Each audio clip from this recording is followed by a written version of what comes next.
más quiero que se recuerden que esto es parte de lo que vamos a estar en el examen final.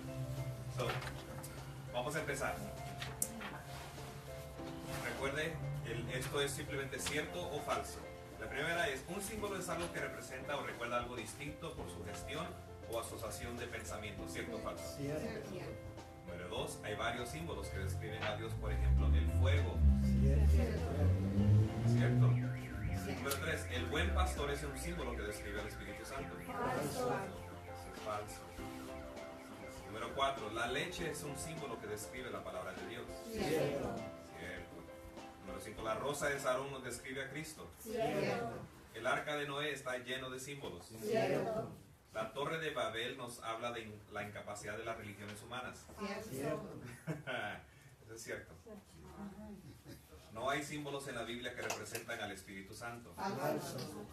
Cristo es el único mediador entre Dios y el hombre. Cierto. Todo lo que la Biblia dice que el diablo dijo, es cierto que lo dijo. Cierto. Cierto. Es cierto que lo dijo. No puede estar. No es cierto lo que dijo, pero es cierto que lo dijo. Sí. So, Es cierto lo que la Biblia dice. sí, es cierto lo que dice la Biblia, pero lo que él dijo, no, eso no. Ok. A ver, esto yo sé que suena difícil, esto es donde las neuronas se empiezan a quemar. En forma sistemática, explique cómo se llega a escribir un libro. Letra del alfabeto. Ok. Párrafo, capítulo y escribir. Sí, ya bien. Son símbolo del alfabeto, palabra, oración, párrafo.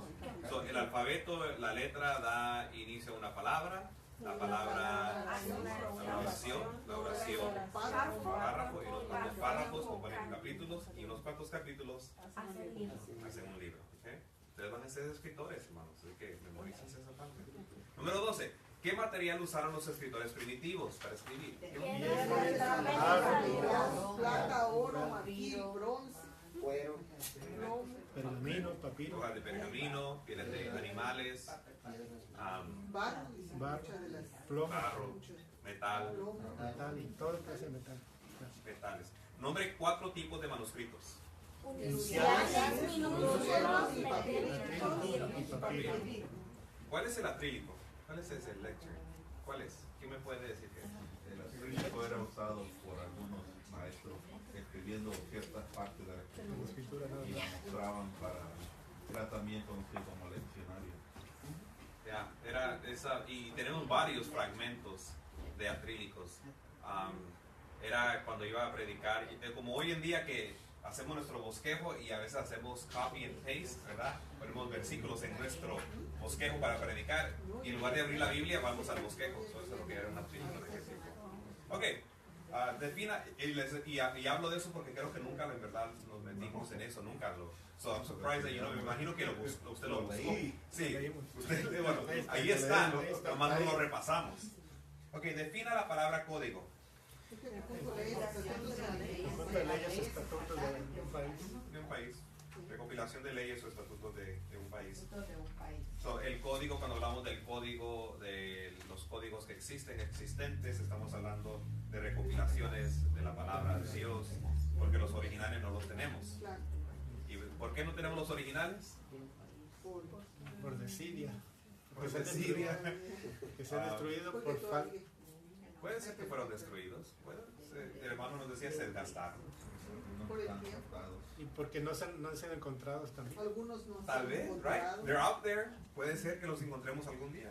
Ok, defina la palabra código. Oiga, nombre 3 códigos existentes. ¿Y dónde están actualmente? Sinaítico, Vaticano y Alejandrino. Vaticano, Alejandrino, Inglaterra. Ok, so el sinaítico, ¿dónde El están? Museo Británico, El Vaticanos. biblioteca, El Vaticano. El Vaticano. Y el alejandrino. En Inglaterra. Sí, el sinaítico es el único que en verdad está esparcido en diferentes partes. Cuatro partes, Está en 4 diferentes lugares. Sí. Sí, ese está bien regado porque tiene fragmentos por todas partes. Dos de ellos están en Rusia y uno en Alemania.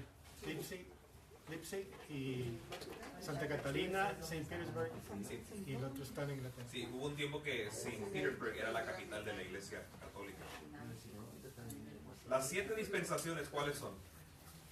Conciencia, gobierno humano, promesa, ley, Promesa, ley, Gobierno. la gracia y el reino. Restauración de Israel.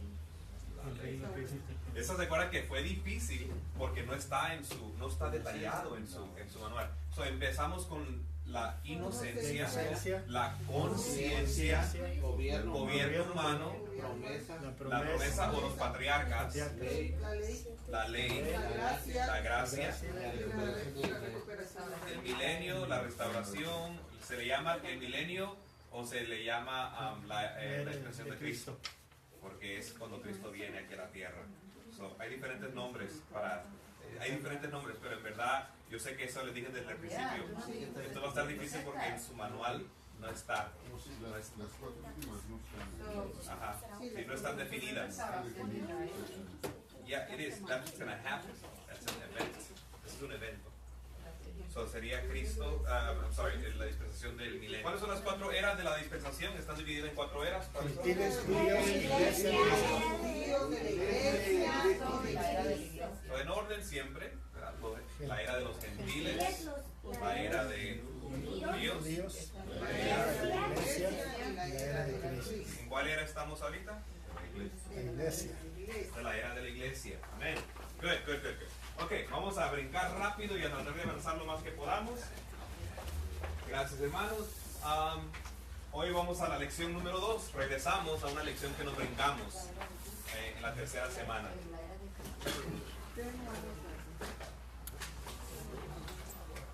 Are we gonna do the test? Yes. Oh, y el Todavía examen. falta otro. Sí. Porque estos son prácticas, son exámenes de práctica para ustedes.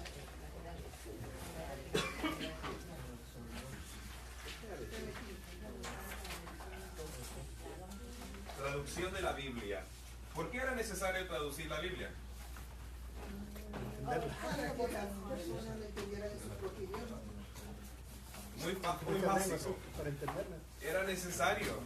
¿En qué idiomas fueron escritos la Biblia? Hebreo, arameo, El Antiguo Testamento fue escrito en griego. Hebreo y arameo. y partes fueron escritas Arameo. en arameo. Cuando Daniel fue llevado al cautiverio, el lenguaje era arameo.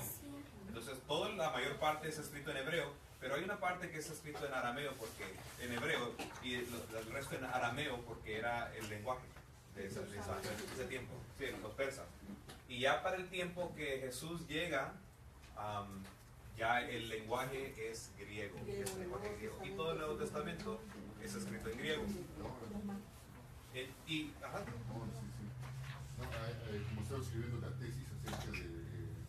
En el libro de Esther ahí menciona igualmente que fue escrito en arameo y se hablaba en el verso también. El libro de Esther. Esther. Sí. En el libro de Esther hablan arameo. Sí, Estaba diciendo la tesis. sí, porque era el lenguaje de los persas. Sí, sí, ahí. El rey hasta So, cuando empezamos a hablar de la Biblia y de la necesidad de que fuera traducida, era necesario. ¿Por qué era necesario? Porque estaba escrita en hebreo, en arameo y en griego. Nosotros no hablamos ese lenguaje. Pero, ¿cuál era el punto principal detrás del por qué tiene que ser traducida? Era el punto principal que hemos estado argumentando desde el principio, que Dios dejó un testamento para la humanidad, para nosotros, para que usted y yo pudiéramos leer. Dios siempre ha querido una relación con su creación. Él siempre ha deseado tener esta relación donde nosotros no solamente los miremos a Él como esos dioses paganos que mandan un rayo de fuego de vez en cuando, que no lo miremos a Él como un ogro, como un ogro que demanda.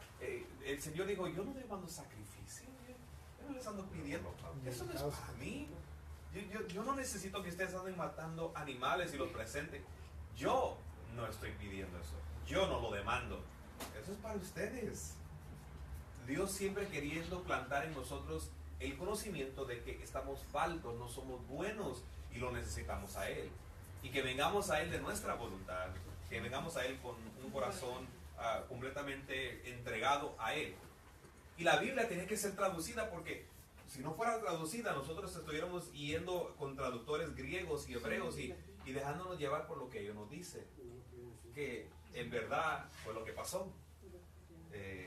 Y cuando estudiamos la Biblia, no solamente la traducción, el hecho de que la Biblia ha sido traducida, hermano, eso, hubieron hombres que pagaron un precio increíble para que usted y yo tengamos este libro aquí. Hubieron hombres que fueron perseguidos, azotados, fueron quemados, fueron encarcelados, golpeados por predicar la palabra y por querer dejar que el pueblo tuviera la palabra en sus manos, como nosotros la tenemos hoy en día. Y cuando hablamos de los rollos, cuando hablamos de los velums del Antiguo Testamento, del Nuevo Testamento, del segundo, tercer, aún cuando hablamos de las Biblias, de la Septuaginta y hablamos de la Vulgata, que no son Biblias como las que tenemos nosotros. Esas eran Biblias que mantenían, usted se acuerda, ustedes de historias, las mantenían ahí en la iglesia, escondidas, donde solamente los sacerdotes que sabían el latín podían entenderla y leerla. Eso pasó, ya pasó en nuestra historia. Y qué increíble que Dios en cada era, en cada generación levantó hombres, alguien que desafiara esas reglas para que nosotros tuviéramos esta Biblia. Esta Biblia que nosotros tenemos pasó por un proceso largo. Todos los manuscritos fueron escritos a mano. Los escribas y los traductores mantuvieron el mayor cuidado en traducir el texto completo y correcto, y nosotros hablamos de esto. Quiero leerle un poquito. Si usted tiene su libro, este libro es pequeño, pero bueno, es tremendo. Un libro clásico. Es viejo este libro. Yo me acuerdo cuando mi papá lo leía y yo lo leía ya como un jovencito y yo decía, hermenéutica, wow, yo quisiera saber qué es eso. Y nunca descubrí la segunda parte, de acá atrás.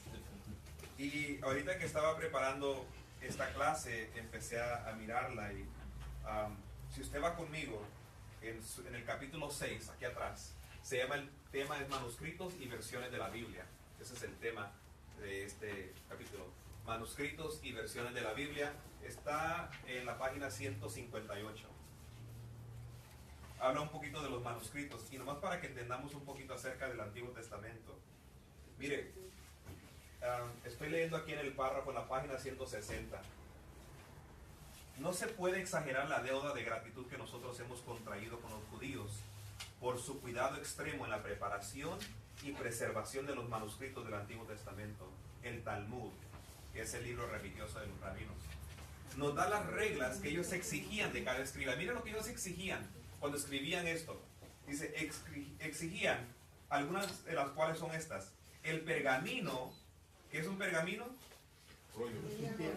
Cuando escribían, tenía que ser hecho de las pieles de animales limpios solamente, no de inmundos, de animales limpios solamente, preparado solo por judíos, las hojas unidas por cordones hechos de piel de animales limpios. Cada columna podía tener no menos de 48 y no más de 60 renglones. El escriba tenía que trazar primero los renglones, y si 3 palabras se escribieran fuera del renglón, el manuscrito no valía nada. Imagínense, si 3 de ellas no estaban, ok, empezamos de nuevo y no sirve para nada eso. Y el trabajo empezaba. Es un trabajo minucioso, detallado. ¿Por qué? Porque es la palabra de Dios. Seguimos. Acerca de la tinta. Tenía que ser negra, preparada por una receta especial. El escritor no podía escribir una sola palabra de su propia memoria, no, sino que tenía que poner delante una copia auténtica y tenía que pronunciar cada palabra en alta voz antes de escribirla. Debía limpiar la pluma con mucha reverencia antes de escribir el nombre de Dios. Y antes de escribir Jehová, tenía que bañarse todo el cuerpo, solamente por escribir el nombre. Tenía que bañarse todo el cuerpo para que no fuese contaminado aquel nombre pavoroso. Él tenía que observar reglas muy estrictas acerca de la forma de las letras, los espacios entre las letras, palabras y párrafos, su manera de asir la pluma, el color del pergamino, etc. Cada palabra y cada letra fueron contadas y una revisión cuidadosa hecha de cada rollo no más de 30 días después de su escritura. Un error hallado condenaba la hoja. Y si se encontraban 3 errores en una hoja, todo el rollo quedaba desechado. Eso fue el trabajo que se llevó a cabo para que usted tenga su Biblia de Génesis, Éxodo, Levíticos, Números, Deuteronomio, Josué, Jueces, Ruth, Primera de Samuel, Primera de Reyes, Primera de Crónicas, Segunda de Crónicas, entre Nehemías, Esther, Job, Salmos, Proverbios, Ezequiel, Cantar, Isaías, Jeremías, Lamentaciones, Ezequiel, Daniel. O sea, soy el amo de Dios, más Miqueas, Nahum, Habacuc, Sofonías, Ageo, Zacarías, Malaquías. Todos esos libros tomó un gran proceso minucioso. ¿Ah? Se me olvidó de que ustedes cantares. Iba como cuando Pero- viste tu clase. Iba muy rápido. No, así. Así hoy no recordó. Y el escritor nos dice, en vista de este cuidado extremo de parte de los judíos para preservar perfectas las escrituras santas, podemos tener plena confianza de que Dios ha guardado su palabra durante los siglos desde el 1500 antes de Cristo, cuando Moisés escribió las primeras palabras de la ley en Éxodo 24:4, hasta el último trabajo de Juan el teólogo acerca del año 100, y también durante los siglos de esta dispensación de la gracia. Hermano, ha sido un trabajo extremo, grande. Se ha cuidado, los eruditos, los escribas, se cuidaron de que tuviéramos verdaderamente, no solamente que se escribiera como cualquier otro libro, pero la reverencia que se entregó para copiar y que esa palabra se difundiera, se diera y pudieran tener un rollo aquí, un rollo allá en cada sinagoga o en cada lugar de reunión o en el templo. Todo eso se llevó a cabo porque ellos entendían que lo que tenían no era solamente palabras sobre pergaminos, no era tinta negra solamente sobre pergaminos, era la misma palabra de Dios que Él había dejado.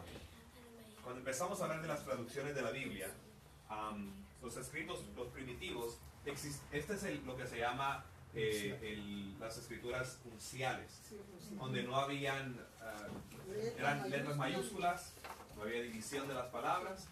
Por ejemplo, este es el segundo libro de Esther, capítulo 2, creo que es el versículo 13, algo así.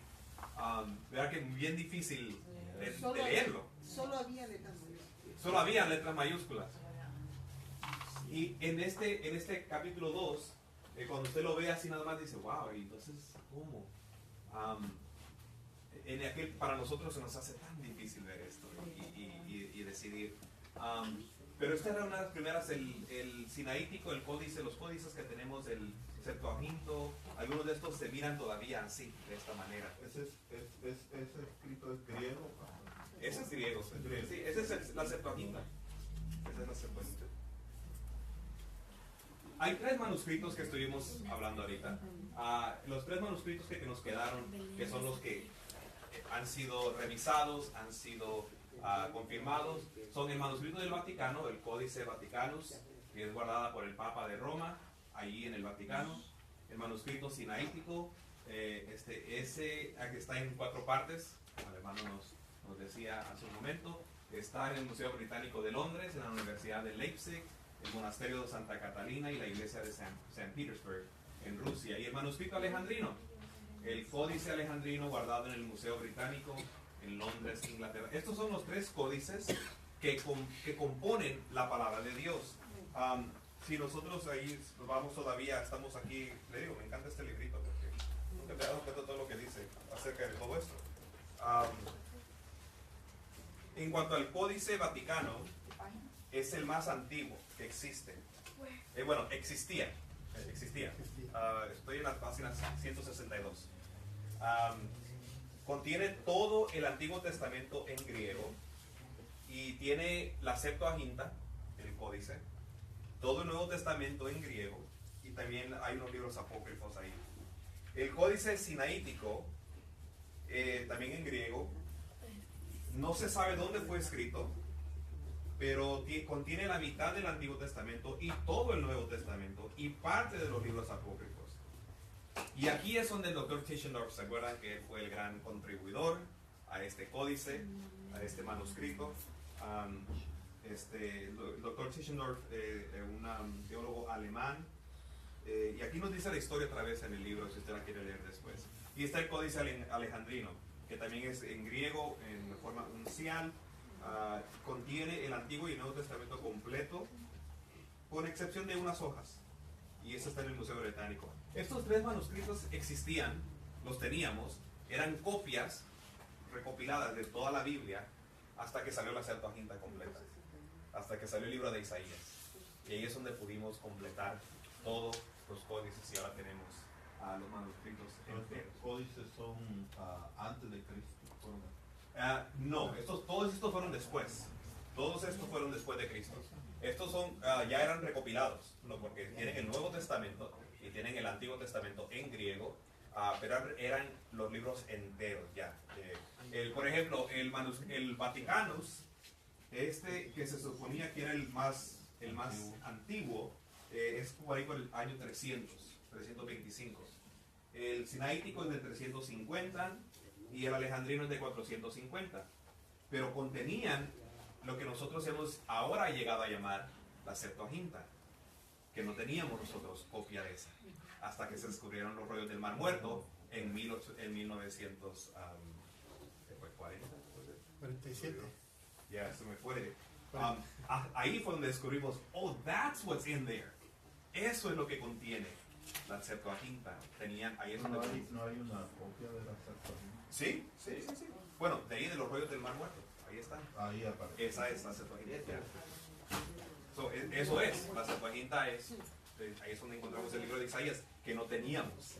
El libro de Isaías no existía hasta que se encontró la Septuaginta. Y ahí es donde mirábamos, como les dije, la providencia de Dios.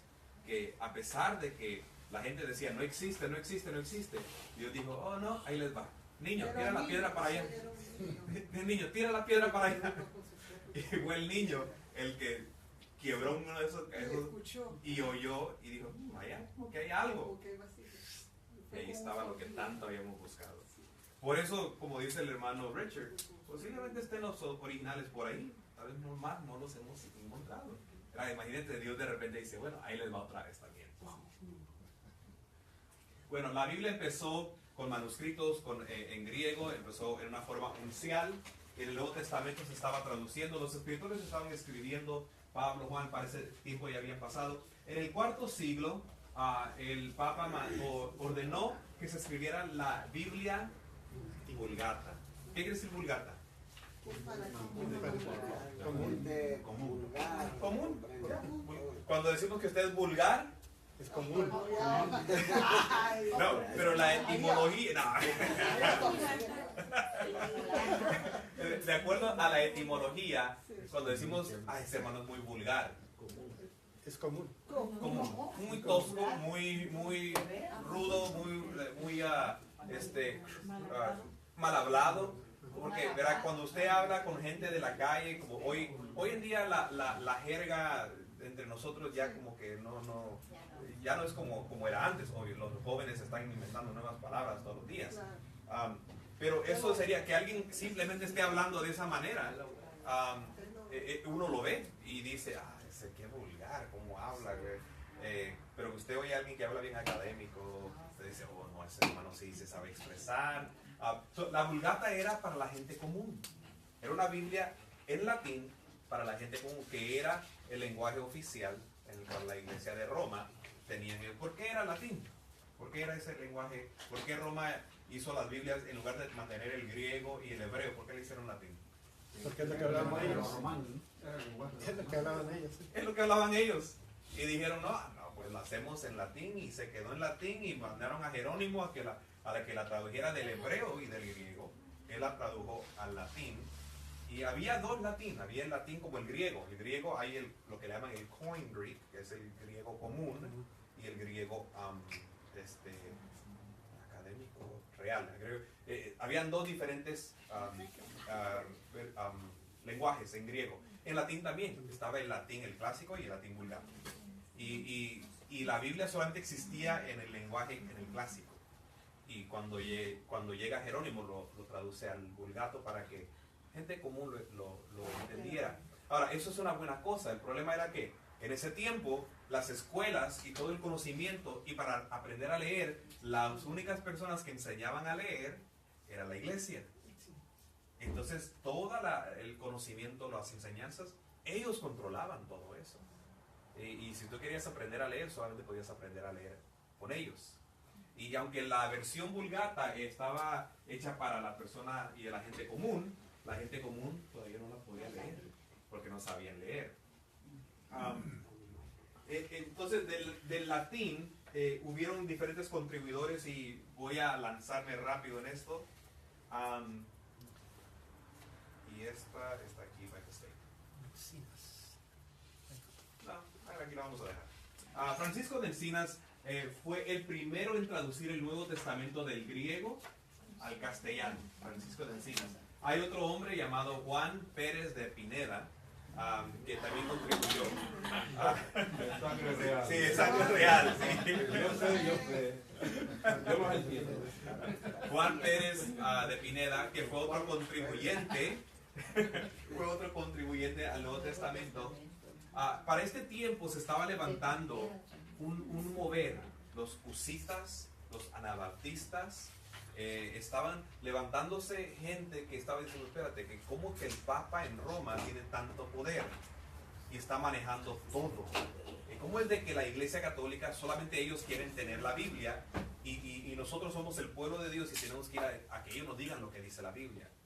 Y entonces el Señor empezó a levantar a hombres como John Huss, como John Wycliffe, como Francisco de Encinas, como Juan Pérez de Pineda. Hombres que se levantaron y cuestionaron la autoridad y los decretos del Papa en decir, tú no eres el vicario, tú no eres el representante y la palabra no es tuya. La palabra no es tuya, la palabra es de Él y es de Él para nosotros. Y se atrevieron y por eso sufrieron mucha persecución.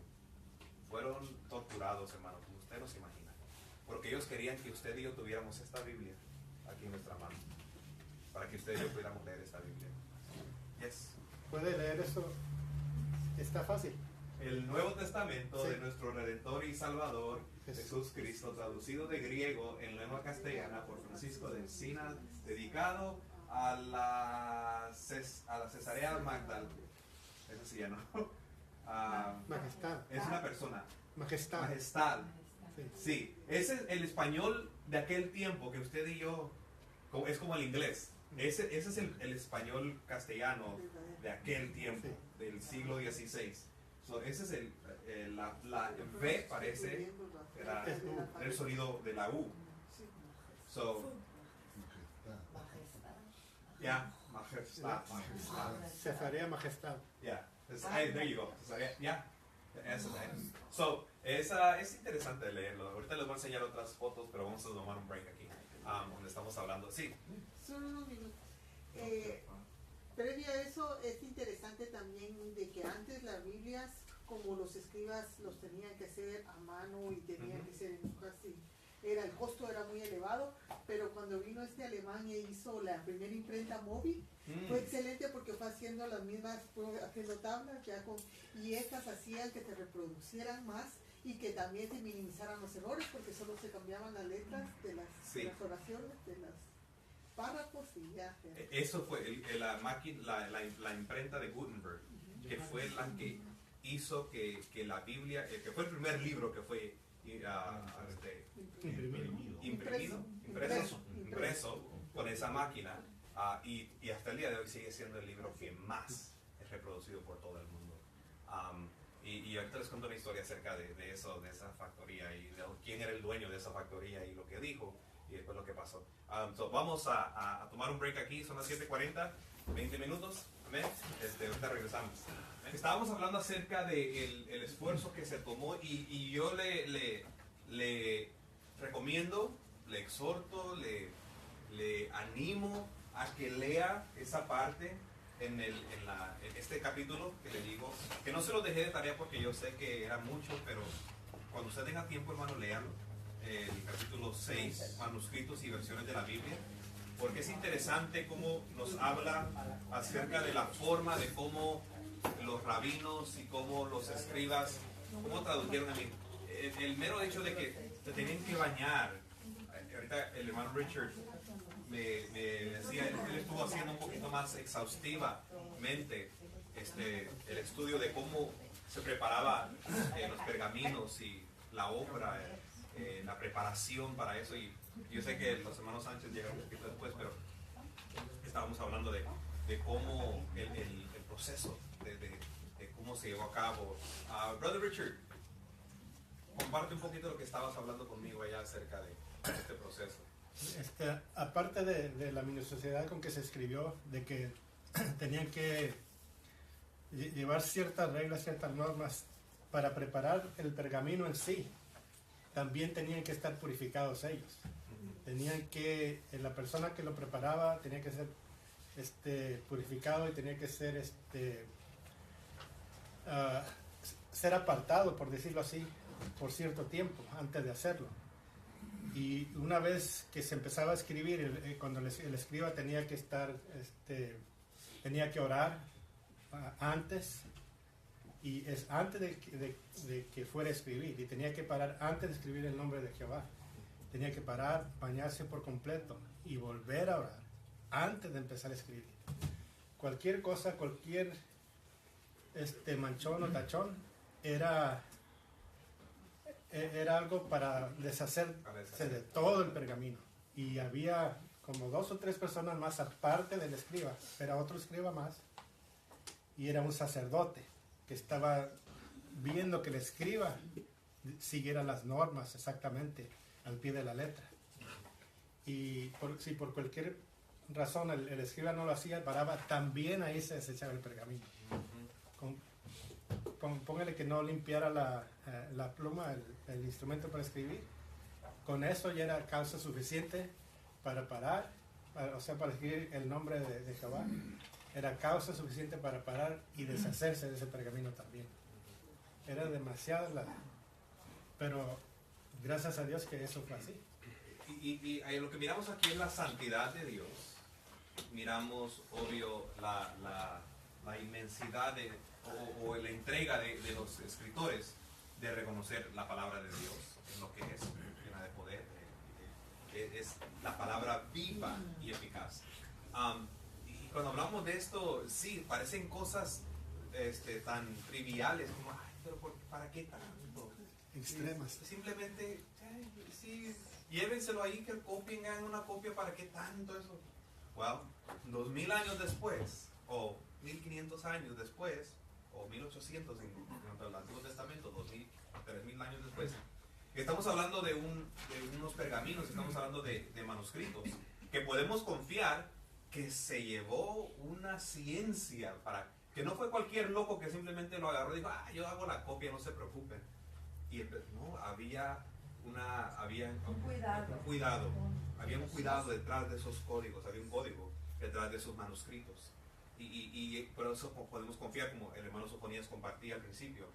Hicimos la pregunta de que compartieran qué es algo que tal vez ustedes han podido aprender en las últimas 8 semanas. Hoy estamos culminando la 8ª semana. Y el hermano decía, hay varias cosas que ya sabíamos, pero no estábamos seguros de dónde iban en su lugar. Y cuando hablamos de esto, en cuanto a la defensa de que la Biblia es la palabra de Dios, cuando los predicadores dicen, esta es la palabra de Dios, todos siempre decimos amén. Pero nunca hemos en verdad investigado cómo es que sabemos que en verdad es la palabra de Dios. Y después de que pasamos todo el proceso de la revelación, la inspiración, la canonización, ahora estamos hablando un poquito de cómo fue traducida al lenguaje nuestro. Y nos quedamos con ese último punto, que este libro, esta Biblia, muchos hombres dieron sangre y lágrimas y vidas, y sus familias fueron arrestadas y arrastradas para que usted y yo pudiéramos tener esta Biblia. Y estábamos hablando de Francisco de Encinas y estábamos leyendo el castellano del siglo XVI, un poquito difícil de leer, pero esta es una copia del primer Nuevo Testamento del año 1500, que es por ahí como por el, no le puse el año, ¿Esa es la Vulgata? no, este es el Nuevo Testamento de Francisco de Encinas. Esta es la de él. Que fue escrita para es dedicada a la Cesarea Majestad. La reina. Al César. Sí. Él fue el primero que escribió, tradujo del griego el Nuevo Testamento al español castellano. Y nomás les estaba dando esa nota para que miráramos cómo se fue desarrollando. pero en verdad tal vez el más grande contribuidor a que tengamos la Biblia nosotros es un hombre llamado John Wycliffe. John Wycliffe era un traductor, era un teólogo inglés. Él era uno de los reformadores antes que existiera la Reformación. En el siglo XII había otro llamado John Huss. John Huss fue quemado. Él fue quemado por predicar la palabra y por predicar en contra del Papa. John Wycliffe, él creía que, y por eso dice que es por muchos autores como el padre espiritual de los husitas. Husitas son los Huss, son los discípulos de John Huss. Y en la última de los protestantes, porque en verdad es él el que inspira a Martín Lutero. Él es el que inspira a Martín Lutero, y hoy es octubre 31, o sea, se me ha olvidado que hoy es pero también es el día de la Reformación. El próximo año, octubre 31 del próximo año, vamos a cumplir 500 años que empezó la Reformación. Y la Reformación viene basada por mucho trabajo de este hombre, John Wycliffe, un teólogo. Fue una de las primeras personas que tradujo la Biblia en latín y la tradujo al vernáculo inglés. Antes que, esto era ilegal, hermano.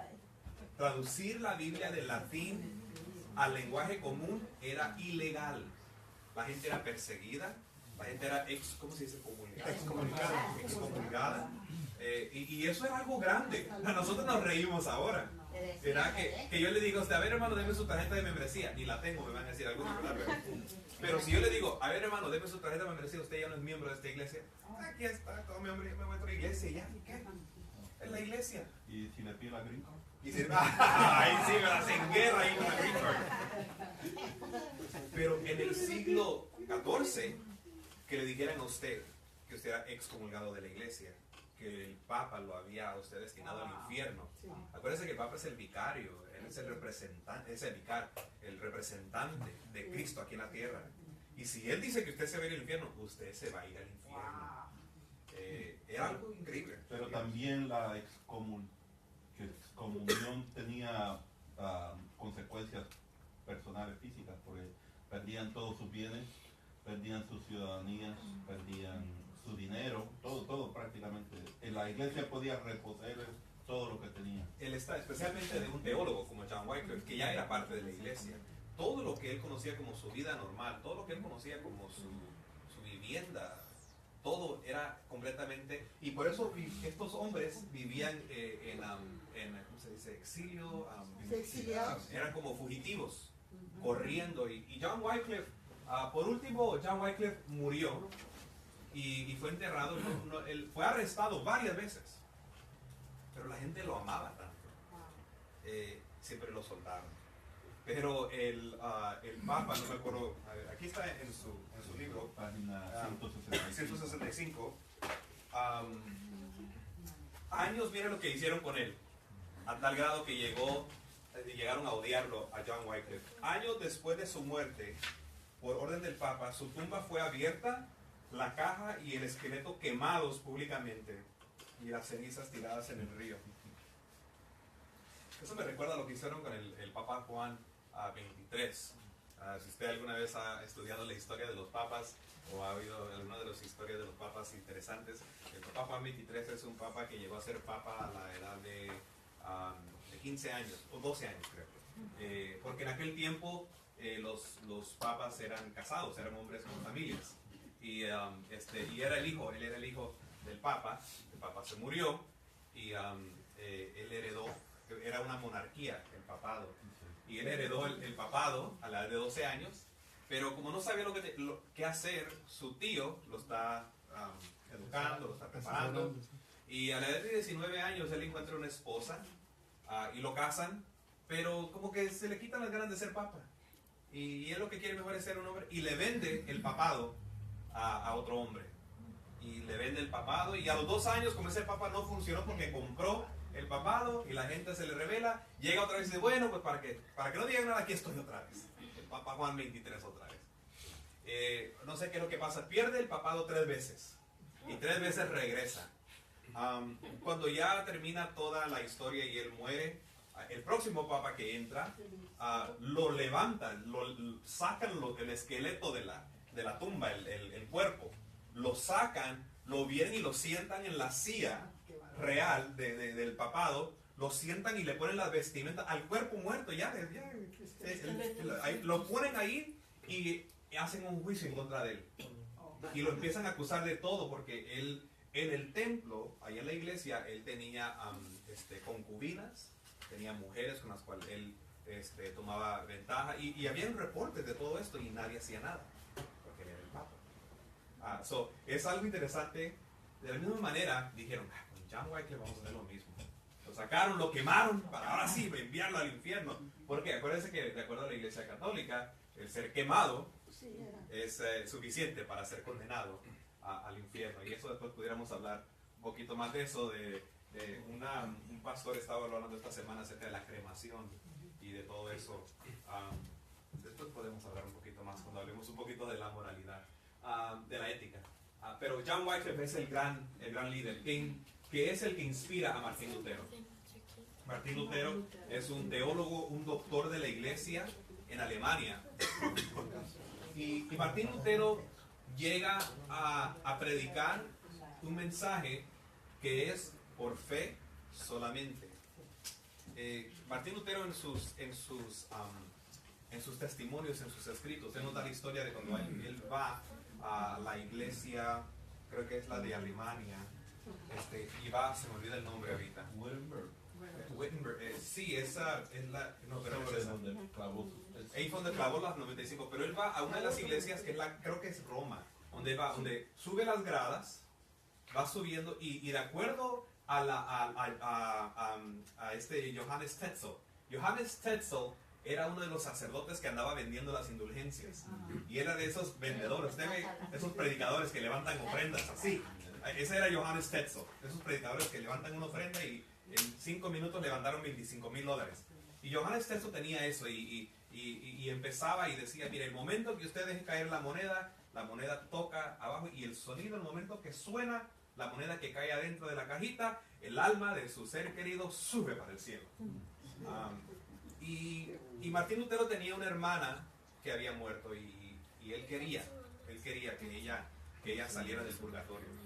Entonces él va a Roma, él va a Roma y antes de subir las escaleras, porque el proceso era de que él tenía que ir de Roma, subir las escaleras y de los escalones, tira la moneda, sube hacia arriba y en el proceso que va arriba, él va mirando una serie de gente que va gateando, y dentro de él empieza a decir, wow. Y cuando llega arriba, el que está ahí arriba, el representante de la iglesia, le entrega un papel enrollado y le entrega un papel y le dice, ¿por quién vienes tú? Y le da el nombre, lo agarra, aquí está, tu hermana ya está libre del purgatorio. Entonces él toma el papel, lo lee y como que se queda diciendo, espérate, hice todo eso por ¿qué poder tiene él para sacar a mi hermana? Y empieza a cuestionar, lo hace basura, sale de ahí y aquí para este tiempo él ya es un doctor de teología de la iglesia de Roma, ya es parte de la iglesia católica él, y se da cuenta que hay una injusticia, empieza a ver el templo, la catedral de San Pedro que la están construyendo, y está diciendo, wow, de veras que toda esta gente está necesitada, y miren cómo está la iglesia. ¿Sí? Pastor, pero eso todavía en México se practica mucho, pero van desangrados de las rodillas. Cuando yo era niña me llevaron a San Juan de los Lagos, a mi abuela de aquí, la viejecita que trajimos. Sí. Ella había hecho allá les llaman los católicos una manda, una promesa. Es un sacrificio, se puede decir, un sacrificio. Entonces, de ir a San Juan de los Lagos, incluso hacen aquí en Estados Unidos, traen a esa virgen a San Juan de los Lagos y es bien famosa y la pasan por el 34 y todo. Entonces, ella había hecho una manda ahí en San Juan de los Lagos. Yo tenía 12 años y esa iglesia es grandísima y va mucha gente de todos lados y van de rodillas y van hasta desangrada la gente. Y en México igual. En México siempre que usted pasa que el 12 de la Guadalupe, gente desangrada de las rodillas y van ahí Y yo Sí. pienso que eso era. Tal vez después tengamos tiempo de hablar un poquito acerca de eso y por qué todavía hasta el día de hoy, en verdad está muy engranado en nuestra teología hasta el día de hoy, en nuestra alabanza, en nuestra Eucaristía. La Eucaristía es simplemente otra palabra para nuestra adoración, nuestra alabanza. Usted se da cuenta que a veces nosotros pensamos que mientras más suframos, más cerca estamos a Dios. Que eso viene todavía de ese pensamiento de allá. Martín Lutero. Martín Lutero se golpeaba. Sí, él era. Él se castigaba él solito. Él creía que no era digno. que no era digno. Y nosotros lo decimos. Pero entendemos que aunque no somos, recuerden, el próximo año vamos a hablar acerca de la... el próximo año porque es la unidad 3, vamos a estar hablando acerca de la redención del hombre, la depravación humana, porque en verdad sin Dios no somos nada, pero en Cristo ya somos algo, ya somos ya Dios nos da una nueva identidad. Pero Martín Lutero tenía todavía problemas con esta revelación o esta nueva información. Martín Lutero enseñaba que era por fe solamente, y la iglesia romana, con todas las indulgencias que vendían y con todos los ritos y con todo, eso no tenía poder, y eso en verdad no tenía lugar.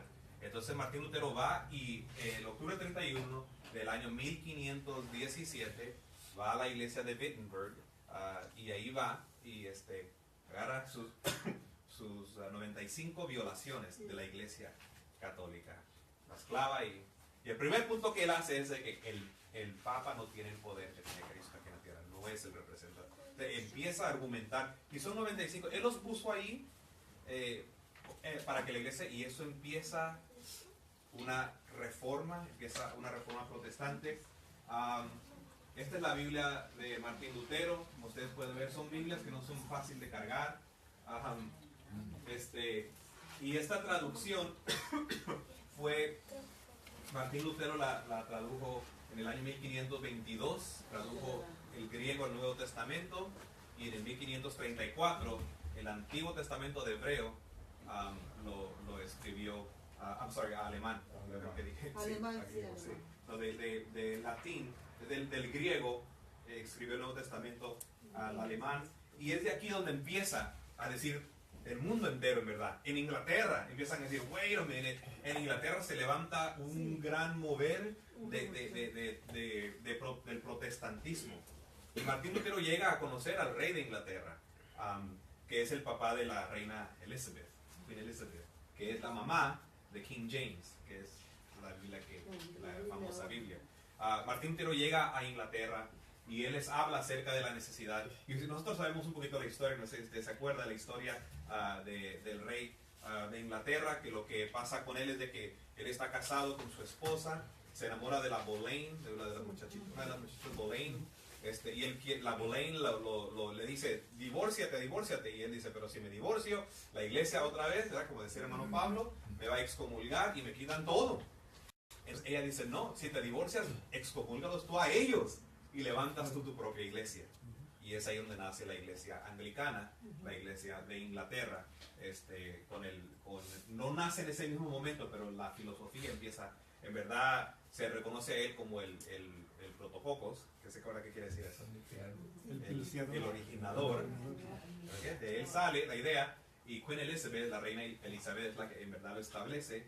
Ya cuando llega el rey James, que es el hijo de la reina Elizabeth, él lo está tomando ya más en serio. Él ya es un reformador, y es por el que tenemos esa Biblia. Hoy en día nosotros tenemos la Biblia, la Reina Valera es la Biblia más usada. Usted tiene la Reina Valera. Amén. Casi todo el mundo usamos la Reina Valera, pero es la Biblia más famosa que tenemos. La usamos porque entendemos que es la Biblia tal vez que está más cerca a la traducción original en el lenguaje castellano. Algunos tienen la nueva versión internacional, casi no, ¿verdad? Casi sí, son buenas. Yo tengo la nueva versión internacional, la traducción del lenguaje actual, Dios habla hoy. Por ahí encontré una de la traducción del Nuevo Testamento de las Escrituras del Nuevo Mundo, algo así se llama. Esa es la de los testigos de Jehová. No la esté leyendo, por favor. Porque por ahí me encontré una en el templo y dije, oye, ¿quién trae esta Biblia? Yo sé que ellos se la regalan, pero hermano, no. La Reina Valera. La Reina Valera es la Biblia que nosotros usamos. Es como nuestra versión del King James. Sí. Muy parecida. Y la Reina Valera está basada en dos hombres, Casiodoro de Reina y Cipriano de Valera. Ellos eran teólogos. La primera Biblia que ellos escribieron se llamaba la Biblia del Oso. ¿Por qué se llamaba la Biblia del Oso? Que el oso que está en la portada. Sí, ese osito que está ahí. La Biblia, que es los sacros libros del Viejo y Nuevo Testamento. Viejo y Nuevo Testamento, trasladada en español. Esta es una de las páginas de la Biblia del Oso. Usted la puede comprar, esta Biblia, son muy bellas, muy bonitas, las hacen ahora. Vaya a la librería cristiana y esta Biblia del Oso existe. Usted la puede comprar el día de hoy en cualquier librería cristiana, cuesta como $70, $80, porque son para gente que le gusta leer, para gente que quiere tenerlo. Yo tengo libros, ahorita que estábamos ahí en México, yo compré unos libros de filosofía que simplemente porque me encantan tenerlos. Mary me decía, ¿vas a leer esos libros? No, ya los leí, pero estos me gusta cómo se ven, están bien bonitos. Ya los leí, pero son los libros de Platón, de Nietzsche, y aunque Nietzsche obvio no estoy con él, pero los libros, me encanta tener esos libros en mi librería. Se llamaba la Biblia del Oso, escrita en el 1569. Casiodoro de Reina fue un religioso Jerónimo. Acuérdense, ¿quién era Jerónimo? San Jerónimo, ¿quién fue? El que hizo la Biblia Vulgata. Casiodoro de Reina era un religioso Jerónimo, era un sacerdote de acuerdo a la escuela de Jerónimo. Y él se convirtió al protestantismo y tradujo esta Biblia castellana, la Biblia llamada la Biblia del Oso, que fue la primera Biblia traducida a la Biblia al idioma castellano. Por eso Casiodoro de Reina fue un hombre también perseguido, odiado. También, como les digo, hermano, lo que usted tiene es un libro que en verdad sangre fue derramada, no solo la de Cristo, pero mártires en el Antiguo Testamento, en el Nuevo Testamento. Después de Casiodoro de Reina se levantó un hombre llamado Cipriano de Valera, que también era otro, le llamaban el hereje español. ¿Por qué? Porque era un hereje de acuerdo a la Iglesia Católica. Él revisó la Biblia. Ellos estaban en el mismo monasterio, ¿verdad? ¿Cómo? Ellos estuvieron en el mismo Sí, monasterio. en el mismo Y monasterio. vivieron juntos. Sí, porque eran monjes jerónimos. Estaban en el mismo, en la escuela de San Jerónimo. Él corrigió, se puede decir, la Biblia Reina Valera, la Biblia de Casiodoro de Reina, le hizo unas modificaciones para actualizarla. La editó y le añadió, y por eso ahora la tenemos nosotros como la Reina Valera. Pero acuérdese siempre, cuando usted tenga esa Biblia, fueron dos hombres que pagaron un precio alto, fueron excomulgados, llamados herejes, fueron perseguidos y odiados simplemente por traducir la Biblia del latín al español. Es todo lo que hicieron. No hicieron nada más que traducir la Biblia. Y cuando usted tiene la Reina Valera, siempre recuérdese de Casiodoro de Reina y de Cipriano de Valera. Sí, tenemos, aquí se nos fueron unos cuantos de las figuras. Vaya conmigo, y se me olvidó la mía, pero vaya conmigo al libro de Jeremías. En el libro de Jeremías, capítulo 36, tenemos una historia que es muy interesante y quiero repasarla con ustedes. Jeremías 36. Sí. Es una historia de una profecía que Dios le da a Jeremías. Lo tenemos en Jeremías capítulo 36. Amén. Usted lo tiene ahí conmigo. Dice: aconteció en el cuarto año de Joacim, hijo de Josías, rey de Judá, que vino esta palabra de Jehová a Jeremías, diciendo: toma un rollo de libro y escribe en él todas las palabras que te he hablado contra Israel y contra Judá. ¿Contra quién iba a escribir? Contra Israel y contra Judá. Y contra todas las naciones, desde el día que comencé a hablarte, desde los días de Josías hasta hoy. Dios le está diciendo a Jeremías: escribe todas las profecías, las visiones, todo lo que yo te he dado, empieza a escribirlo ahora. Tiene que quedar un récord de todo esto. Quizá oiga la casa de Judá todo el mal que yo pienso hacerles, y se arrepienta cada uno de su mal camino, y yo perdonaré su maldad y su pecado. Llamó Jeremías a Baruch, hijo de Nerías, y escribió Baruch de boca de Jeremías. O Jeremías está hablando y Baruch está escribiendo. Era un rollo de libro, todas las palabras que Jehová le había hablado. Después mandó Jeremías a Baruch diciendo, a mí se me ha prohibido entrar en la casa de Jehová. ¿Por qué se le había prohibido? ¿Qué se acuerda? Yo sé que está en Los profetas lo habían, porque profetizaba la caída del reino. Sí, sí, no lo querían. Era una Los persona... sacerdotes lo habían. Era igual a Cipriano de Valera, a Casiodoro de Reina, a John Wycliffe, por predicar la verdad y por hablar en contra y por hablar lo que Dios le había dicho, lo habían excomulgado en cierta manera y no le permitían entrar al templo. A Jeremías, al profeta Jeremías, los sacerdotes se le habían levantado, el pueblo se le había levantado. Y dice, a mí se me ha prohibido entrar en la casa de Jehová, entra tú. Y lee de este rollo que escribiste de mi boca las palabras de Jehová a los oídos del pueblo en la casa de Jehová el día del ayuno, y las leerás también a oídos de todos los de Judá que vienen de sus ciudades.